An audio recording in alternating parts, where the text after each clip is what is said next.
ഏതൊരു മനുഷ്യനും ആവശ്യമായ കുറെ കാര്യങ്ങളാണ്. ഇപ്പൊ എന്തൊക്കെ ഉണ്ടെങ്കിലും ആരോഗ്യം വേണ്ട എന്ന് പറയാൻ കാരണമുണ്ടോ? എനിക്ക് ആരോഗ്യം വേണം, എനിക്ക് കുറെ ഇഷ്ടംപോലെ കോടിക്കണക്കിന് എന്റെ കയ്യിലുണ്ട്, പക്ഷെ എനിക്ക് എണീച്ചെടുക്കാൻ വയ്യ, എനിക്ക് സുഖമില്ല, അല്ലെങ്കിൽ എനിക്കൊന്നും ചെയ്യാൻ പറ്റുന്നില്ലെങ്കിൽ വല്ല കാര്യമുണ്ടോ? നമുക്ക് എന്തൊക്കെയാണ് വേണ്ടത്?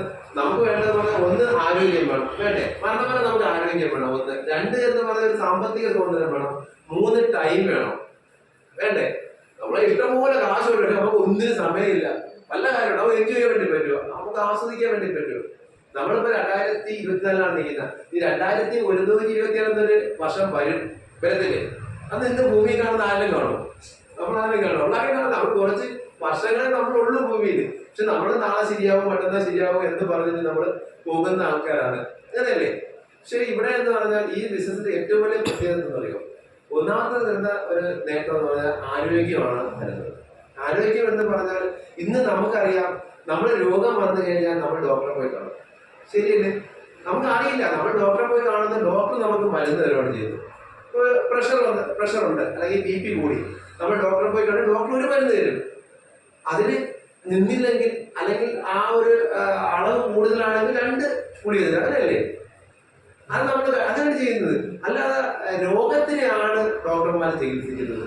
രോഗകാരണത്തെ എന്തെങ്കിലും ചെയ്യും, രോഗകാരണം അല്ലെങ്കിൽ എന്തുകൊണ്ട് ഈ രോഗം വന്നു, ഈ രോഗം വരാതിരിക്കാൻ വേണ്ടി നമ്മൾ എന്ത് പ്രിക്കോഷൻസ് എടുക്കണം, നമ്മുടെ ജീവിതശൈലിയിൽ എന്തെല്ലാം മാറ്റം വരുത്തണം, നമ്മൾ എങ്ങനെയാണ് ആഹാരം കഴിക്കേണ്ടത്, കഴിക്കുന്ന ആഹാരത്തിൽ എന്തൊക്കെ ഉണ്ട് എന്ന് നമുക്ക് അറിയുവാണെങ്കിൽ. നമ്മുടെ വീട്ടിൽ അച്ഛനുണ്ട് അമ്മയോട് പല അസുഖങ്ങളുള്ള ആൾക്കാരാണ്, അല്ലേ?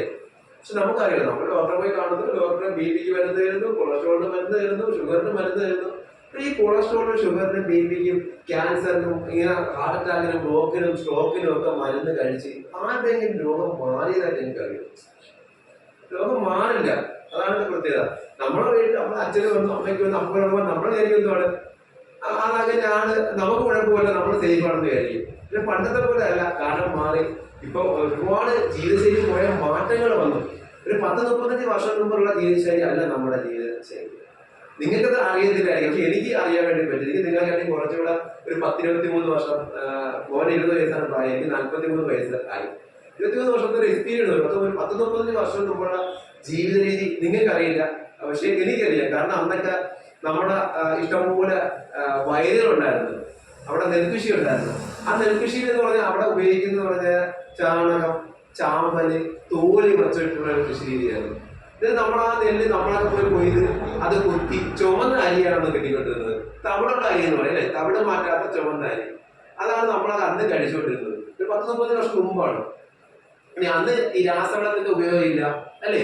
ഇന്നാണെങ്കിലോ, ഇന്ന് നമ്മളെ കൃഷി ചെയ്യുന്നില്ല, കൂടുതൽ രാസവള പ്രയോഗത്തിലുള്ള കൃഷി രീതിയാണ്. മാരകമായ കെമിക്കലും കീടനാശിനി അടിക്കുന്നുണ്ട്.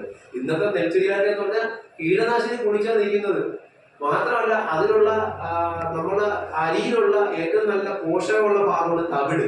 ആ തവിട് പൂർണ്ണമായിട്ട് മാറ്റിയിട്ടുള്ള വെളുത്ത അരിയാണ് നമ്മൾ കഴിക്കുന്നത്, ശരിയല്ലേ? നമ്മള് നിറം, മണം, രുചി മാത്രമേ നോക്കുന്നുള്ളൂ, ഗുണം നമ്മൾ നോക്കുന്നില്ല. അപ്പൊ അങ്ങനെയുള്ള രീതിയിലുണ്ട്. പണ്ട് നമ്മൾ തന്നെ ചെറിയ ചെറിയ വീടുകളിലൊക്കെ നമ്മുടെ ചെറിയ ചെറിയ പച്ചക്കറികളൊക്കെ നമ്മൾ തന്നെ കൃഷി ചെയ്തുകൊണ്ടിരുന്നത്, അല്ലെ? വെളി സംസ്ഥാനങ്ങളിൽ കീടനാശിനി കുളിച്ച രാസവള പ്രയോഗത്തിലുള്ള പച്ചക്കറികളാണ് നമ്മൾ കഴിക്കുന്നത്. പണ്ടത്തെ ആൾക്കാർ ഇഷ്ടംപോലെ